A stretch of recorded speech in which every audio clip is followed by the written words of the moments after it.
ngayong gabi. Cesar, himalang nakalaya sa pagsusugal, pagsasabong at iba't ibang bisyo. Alamin kung paano. Pilit ka bang kinukulong ng sakit na cancer? Panoorin ang mga health tips ni Suzanne. Magkano ba dapat ang ireregalo sa inaanak o sa isang birthday celebrant? Itanong natin yan kay Boris. Jonathan, nakalaya sa utang dahil lang sa social media post? Alamin natin yan. Tunghayan ang kwentong magpapalaya sa iyo. I am free! Tampok sa The 700 Club Asia. Susunod na.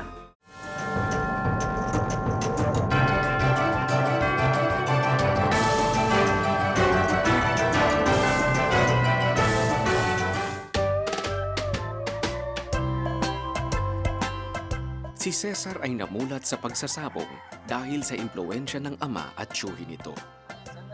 Alaga kami ng mga manok at nagiging sabungero din ako noon sa Purimao. Tsaka yung uncle ko, kami ang nag-hangler noon sa mga manok. Talaga kahit saan kami nagpunta ng sabong dito sa Ilocos. Nung binata pa ko.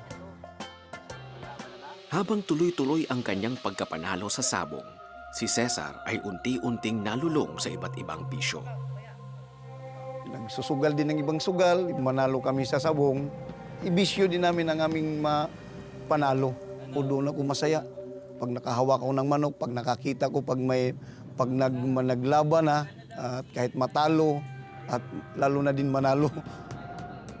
Gayunpaman, kilala ni Cesar ang Panginoon, ngunit Nung palagi akong nagsasabong, para na din akong nagsawa. Nung magsabong, Lord, ano ba talaga tong buhay ko talaga? Kilala ko siya nga may Diyos, pero ako pa din nananalangin pa din ako sa Kanya.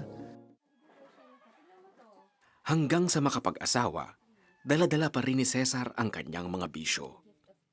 Sinisiran ako ng gospel niya, pero ako din talagang pilosopo ako. Pag sinisiran ako, sinishare ko din kasi meron din ako ng kunting alam sa Biblia. Pero sabi niya, pilosopo ka naman. Yan, sabi niya sa akin na dapat magbago ka. Binabaliwala ko noon kasi naghari pa din yung bisyo sa akin. Ganito man ang pamumuhay ni Cesar, hindi sumuko si Erlinda sa panalangin na magbabago ang kanyang asawa. Ginagawa ko, dinilihens ko siya, tapos nanalangin ako nga, Lord, ikaw ang bahala sa kanya, ipaubaya ko sa kanya, kung ano man ang bisyo na nga hindi ko alam, dapat na ipaubaya ko na sa iyo dahil ikaw ang Diyos na makapangyarihan at ikaw ang Diyos ang makapag-aalis lahat ng mga bisyo niya. Dahil sa bisyong nakasanayan, isang sitwasyon ang hindi malilimutan ni Cesar. Muntik na matay siya, tinutukan ng baril sa liig niya. Kaya kung ano man ang gawin mo sa akin, Lord, ay talagang gawin ko na magpasta na.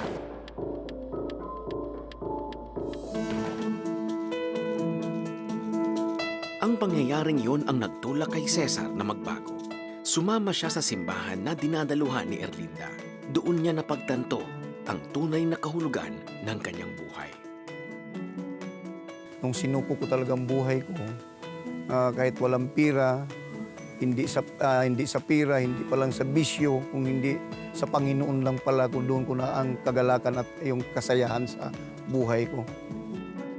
Sa tulong ng Panginoon, ay unti-unting tinalikuran ni Cesar ang kanyang mga bisyo. Nagpapasalamat ako sa Panginoon dahil dinilig ng aking dasal.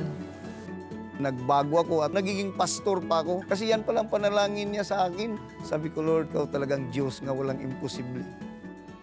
Wow. Amazing. There's nothing that prayers cannot do. Amen. Yung prayer ni Erlinda. And also, no, God allowed Cesar to kind of go the full circle. Na makikita niya, walang saysay ang buhay niya, walang direksyon.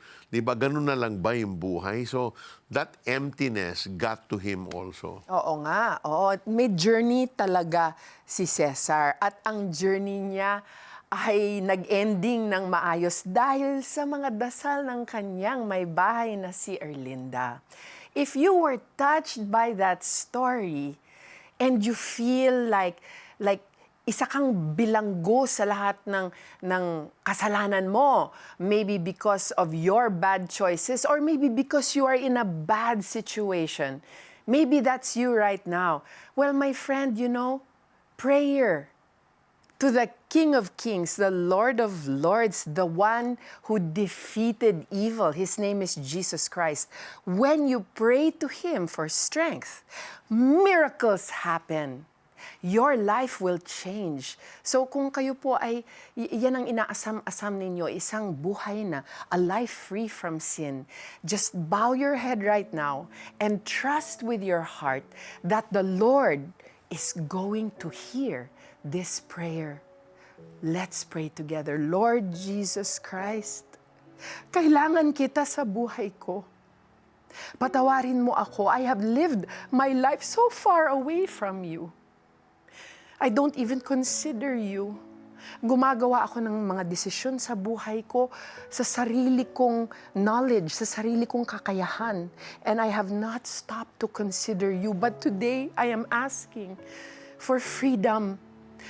I have lived a life of many wrong choices.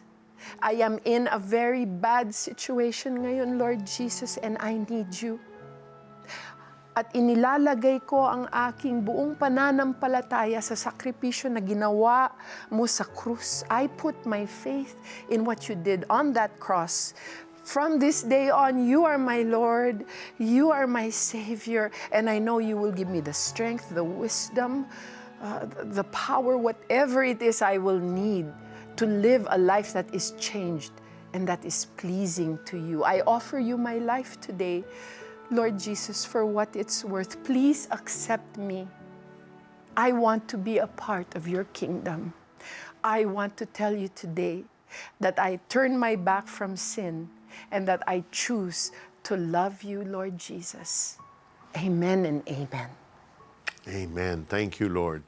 Sumabay ka ba sa aming dasal at taos puso mong tinanggap si Jesus bilang Diyos at sariling tagapagligtas? You are now free. Free from the bondage of sin. Balitaan mo naman kami, kapatid, sa inyong importanteng desisyon ginawa. Please text yes, space, your name, space, your location, at ipadala yan sa 0998-590-0620. Again, that's 0998-590-0620. Meanwhile, paano ba maiiwasan ang cancer? At ano-ano ba ang mga sanhi nito? Alamin natin yan sa ating Facts Report. Ito ang Facts Report. Sa ating henerasyon ngayon ay samot-saring mga sakit ang ating nakukuha taon-taon. Ang tanong, ikaw ba'y ligtas sa sakit? Alam niyo ba na sa Pilipinas ay may 3 nakamamatay na sakit. Kabilang na dito ang cancer. There's what you call the holy trinity of cancer prevention. It is really the diet, risk reduction, and the risk avoidance. Example number 1, DIET, diet. Pag tinanggal mo ang letter T sa diet, magiging die. Kasi food will kill you. So number 1, it's the food we eat. And the ideal diet is fruits and vegetables. Why? Because these foods have enzymes that are alive, that match the minerals of your body, gives life to your body. E paano yung fish? Deep sea fish is good, kailangan may fins. Kasi pag walang fins, mga shrimp, crab, mga clam, mga hito, they're not able to protect themselves from the toxins of the ocean.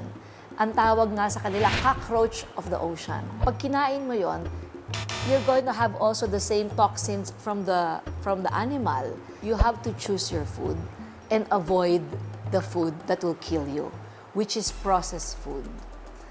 Sugar. In cancer kasi, cancer cells eat all this food. They like that. So whether it's caffeine, or dairy, or carne, or sugar. One soft drink is 8 spoons of sugar to 12. So when you eat sugar, 35% of your immune system goes down. E di may sakit ka na. Sa risk reduction naman, the microwave nukes your food. Because it's not natural, it changes the consistency of your food. Sa kuryente, don't sleep with your cell phone beside your ear. Huwag magwa-wifi sa kwarto. Ganun ka-arte. Even your pesticides, even your panghugas ng plato, even the smell. Mas alam mo kung sino nagkakaroon ng lung cancer? Yung chefs. Kasi nasisinghot nila yung oil. So pag nagpiprito ka, nagiging toxic yung oil, carcinogenic. Yung mga barbecue, yung mga lechon, yung mga inihaw, yung uling, that's very carcinogenic. Kaya pag inanalyze mo talaga lahat, everything is demonized. Everything wants to kill you. So you have to choose the food in its most natural state and the cleanest state, which is what God is. God is a God of order, and God is a God of cleanliness. So when you look at your food, tingnan mo, malinis ba to? Pork is very dirty because it kills you.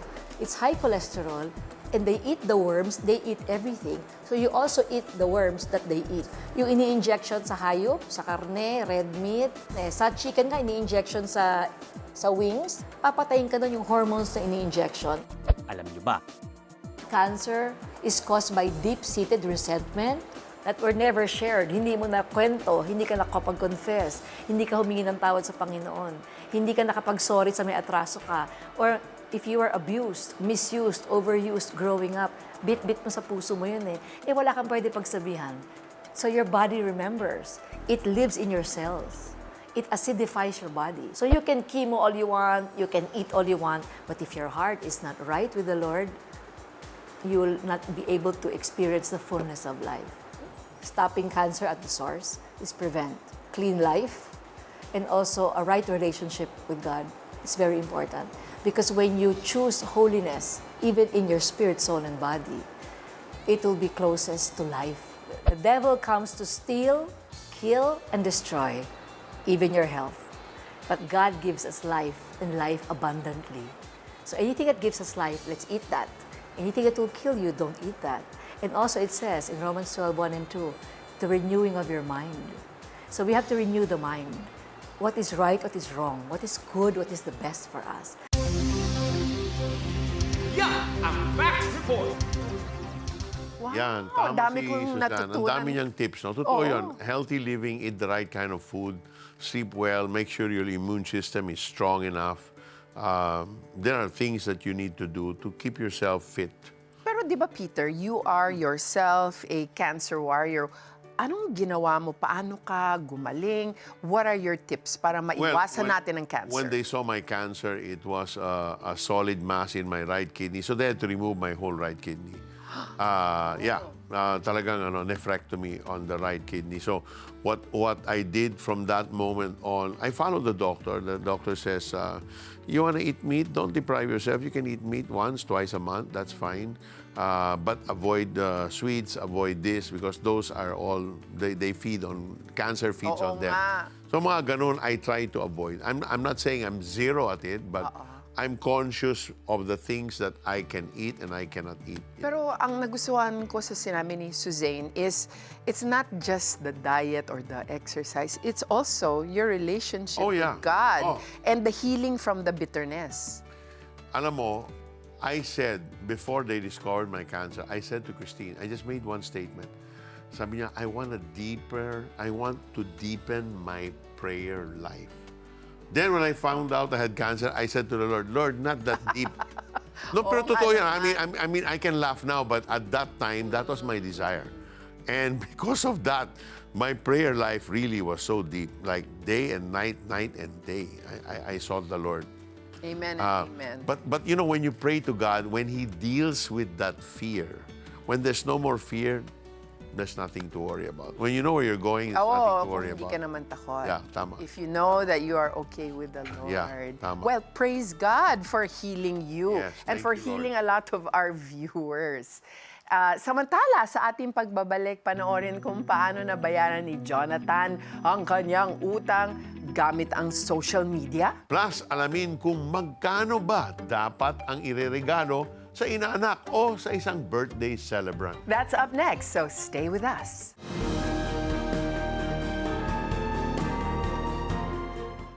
Yung kalating katawan na po, namamanhid.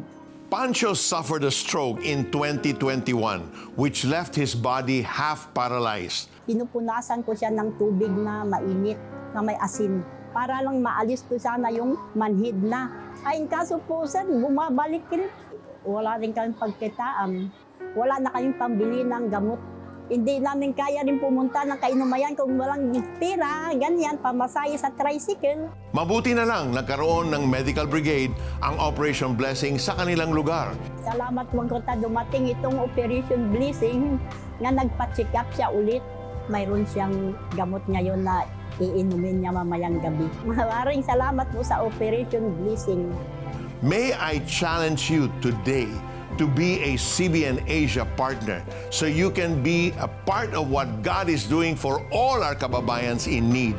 Please call the numbers on your screen or scan the QR code and see the many ways you can give.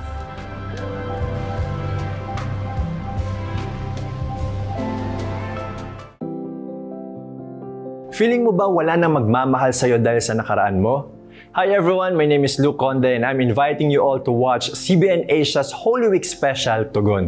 Ako po ay gaganap bilang si Nolo, a guy with big dreams and one of which is to be loved despite my past. Mangyari kaya ito? Abangan niyo yan sa GMA.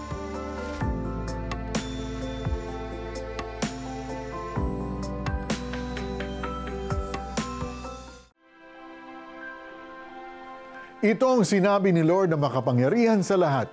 Babalik ako sa Zion at maninirahan sa Jerusalem. Maraming tao at malalaking bansa ang magpupunta sa Jerusalem para mag-pray at para makasama si Lord na makapangyarihan sa lahat.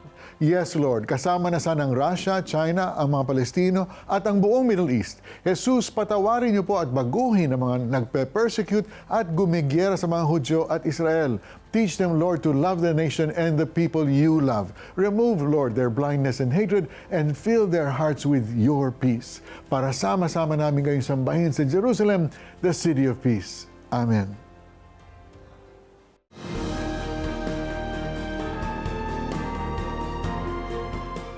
Utang para sa iba, madaling gawin, pero mahirap bayaran. Tama, lalo na kung malaki na ang halaga.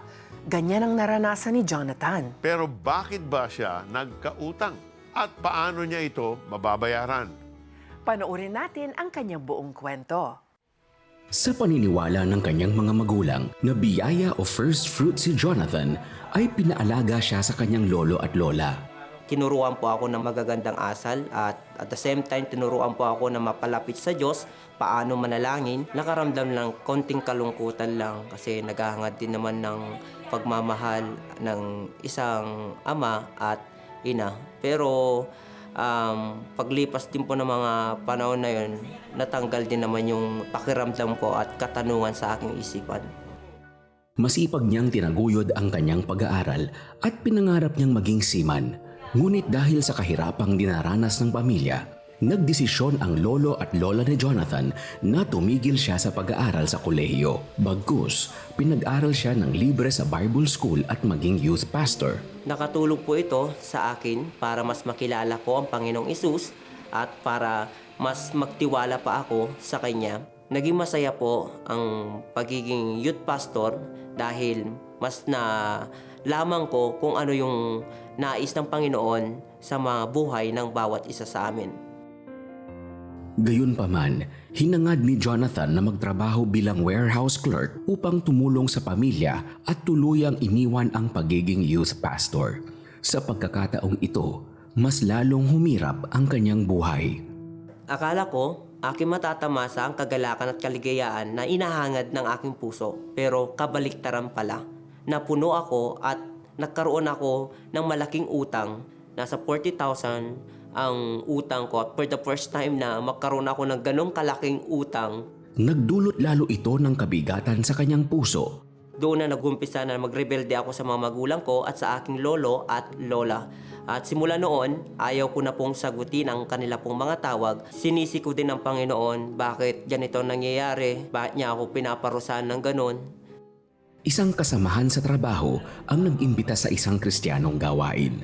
At sa kanyang pagbabalik loob sa Panginoon ay naintindihan niyang lubos ang pagmamahal ng Diyos. Simula noon, kami ay dumadalo at naibsan at natanggal yung mga kalungkutan sa puso ko tuwing naisusuko ko ang lahat-lahat sa Panginoon at tuwing ako'y nakakarinig ng mga salita niya. Sa tulong ng Panginoon ay buong pusong sinurpresa ni Jonathan ang kanyang pamilya sa kanyang pagbabalik. Sa oras na yon, kahit ako nagtaka ako at naramdaman ko at sobrang na-miss ko yung mga magulang ko at gusto kong yakapin ang lolo at lola ko at maski ang mga magulang ko at umingi ng tawad. Binitiwan ni Jonathan ang dating trabaho. Sa tulong ng social media ay nag-upload siya ng isang video tungkol sa pagtulong sa kapwa.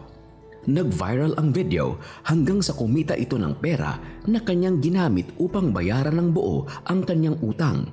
Sa isang pagkakataon, natandaan din ni Jonathan ang isang motor accident na naging tanda ng kanyang pagbabalik bilang isang full-time youth pastor. Sa tuwing aking nakikita ang aking daliri na naputol, ito'y nagbibigay ng kalakasan sa akin at aking palaging naaalala ang aking commitment sa Kanya na ako ay maglilingkod sa Kanya. Sa regalo ng bagong buhay na tinatamasa niya mula kay Jesus ay nabuo niya ang Facebook page na Kuya Pastor. Hangad niyang maibahagi ang salita ng Diyos sa kanyang kapwa. Mas lalong nabigyan pa ako ng boldness, courage, and ability sa tulong ng banal na espiritu para may bahagi sa lahat ng mga dako ng ating bansang Pilipinas na may bahagi ang mabuting balita sa lahat ng tao. Sa pagiging tapat ng Panginoon sa buhay ni Jonathan, ay ito ang kanyang napatunayan. Si Jesus ay sapat na. Hindi ang mga bagay sa mundong ito ang makapagbibigay sa iyo ng sapat, kundi si Jesus lang ang tanging makapagbibigay ng lahat ng mga hinahanap mo. Si Jesus lang, sa Kanya ko lang natagpuan ang tunay na kagalakan, kaligayaan at tunay na kapayapaan na nagmumula sa Kanya. Alam mo, Peter, I'm very astonished dito sa faith ni Jonathan kasi kakaiba. Kadalasan tayo mga tao, you know, when we say, oh, I have houses and cars, you know, this is blessings from God, we become faithful because of what we have. Pero si Jonathan, tinitignan niya yung kanyang kamay na kulang ng isang daliri. Pero doon sa kanyang pagkukulang, doon niya naaalaala na God is with him. That God has helped him overcome so much. Kaya kakaiba talaga ang faith ni Jonathan. I can relate to that. That accident on yung pagkukulam niya reminds him of God's faithfulness. Every time I see my scar, it reminds me that there was one time in my life God proved Himself faithful. So I don't forget that. So you live a thankful, a grateful life. Nagigets ko yan kasi na-ondoy kami noon. So I don't know how many years, more than 10 years ago. Yung linya po ng baha, nandun pa rin sa bahay ko. Hindi ko siya pinapinturahan. Okay. Iniwan ko siya doon because every time I see that line, it reminds you. kasi yung bahay ko inside, Yeah. it was chest deep. Kasing taas, halos halos hanggang leeg na yung, Grabe talaga. yung baha. Kaya ibang klase sila. Kaya nandyan yung line. Pag nakikita ko siya, it's like, Lord, you brought me out of the flood. God is good. Amen. Nakita natin sa buhay ni Jonathan na may pagpapala kung susunod tayo sa pinapagawa ni Lord sa ating buhay. Oo, pero hindi madali ang pagsunod. Nagkakaroon tayo ng agam-agam, takot, pagdududa, pero nariyan ang Panginoon para gabayan tayo. Pero kapag naman nag-obey tayo, blessings will follow. Deuteronomy chapter 5 verse 33 says, "You must live the way the Lord your God commanded you. Then you will continue to live and everything will be fine with you. You will live a long life in the land that will belong to you." Amen. Kaya mag-obey, ha? Kahit mahirap. All you have to do is pray that God will give you the strength, the wisdom, and the grace. Amen. Coming up next, alamin natin kung magkano ang ireregalo sa mga inaanak o sa birthday celebrant. Sasagutin yan ni Boris Joaquin, kaya please stay with us.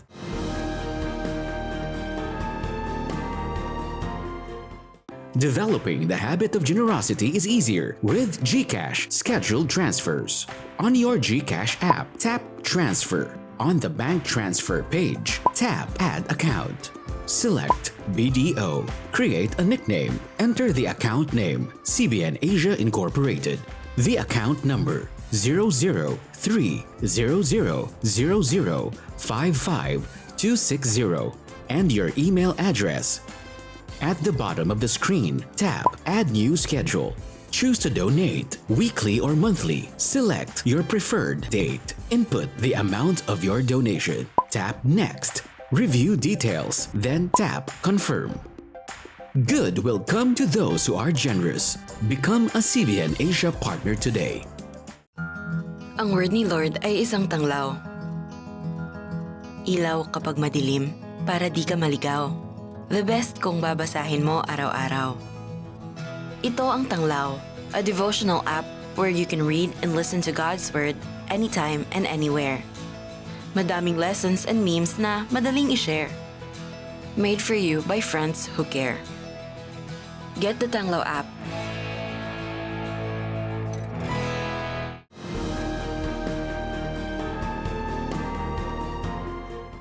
Naimbitahan ka na ba sa isang birthday party ng iyong kaopisina, kaibigan o kamag-anak? Nayaya ka na bang maging ninong or ninang sa isang binyag? Ang hirap tumanggi, no?